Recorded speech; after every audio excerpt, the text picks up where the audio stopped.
দর্শক, যেমনটা বলছিলাম, দেশের দ্বিতীয় গ্র্যান্ডমাস্টার জিয়াউর রহমানের মৃত্যু হয়েছে। ইব্রাহিম কার্ডিয়াক হসপিটালের চিকিৎসকরা তাকে মৃত ঘোষণা করেছেন। এ বিষয়ে আরও জানতে ইব্রাহিম কার্ডিয়াক হাসপাতাল থেকে সরাসরি এই মুহূর্তে আমাদের সাথে যুক্ত হচ্ছেন আমাদের সহকারী মুন্না। মুন্না, আপনি তো আছেন ইব্রাহিম কার্ডিয়াক হাসপাতালের সামনে। হঠাৎ করেই আমরা গ্র্যান্ডমাস্টার জিয়াউর রহমানকে হারালাম।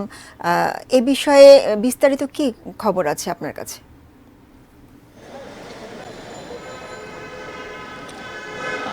উর্মি, আমাদের বাংলাদেশের ইতিহাসের দ্বিতীয় গ্র্যান্ডমাস্টার জিয়াউর রহমান, তিনি আসলে জাতীয় দাবা চ্যাম্পিয়নশিপে অংশ নিচ্ছিলেন।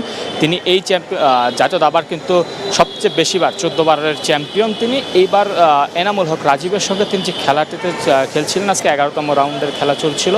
সেই রাউন্ডের একটা পর্যায়ে এসে আসলে তিনি অসুস্থ হয়ে একপাশে কাত হয়ে পড়ে যান, যেটি আসলে প্রথম দিকে সেখানে থাকা উপস্থিতি ধরতে পারেননি।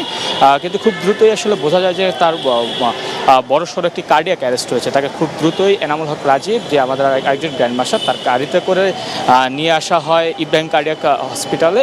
এইখানে আসার পর আসলে কেউই আসলে পালস পাচ্ছিলেন না। ডাক্তাররা বেশ কিছুক্ষণ তারা চেষ্টা করেছেন বটে, তবে শেষ পর্যন্ত আসলে তাকে বাঁচানো সম্ভব হয়নি।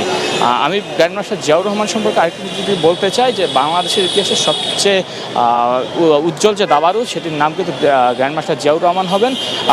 উনি আর যখন সবচেয়ে ভালো সময়, সেই সময়টাতে তার ফিদে রেটিং ছিল 70। তিনি কিন্তু বাংলাদেশের প্রথম সুপার গ্র্যান্ড পতন হচ্ছিল। তবে যদি জাতীয় দাবা চ্যাম্পিয়নশিপে, যদি আগে বলছিলাম যে জাতীয় দাবা চ্যাম্পিয়নশিপে সবচেয়ে বেশিবারের চ্যাম্পিয়ন ছিলেন।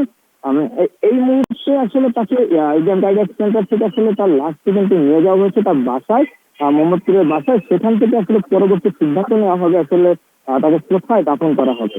আর সবকিছু এটুকু বলা যায় যে গ্র্যান্ডমাস্টার জিয়াউর রহমানের নেতৃত্বে আসলে বাংলাদেশের দাবাঙ্গন বা বাংলাদেশের ক্রীড়াঙ্গন একটি বড় সড়ো ধাক্কাই ছিল। এই ছিল আমার কাছে ইব্রাহিম কার্ডিয়াক সেন্টার থেকে সর্বশেষ।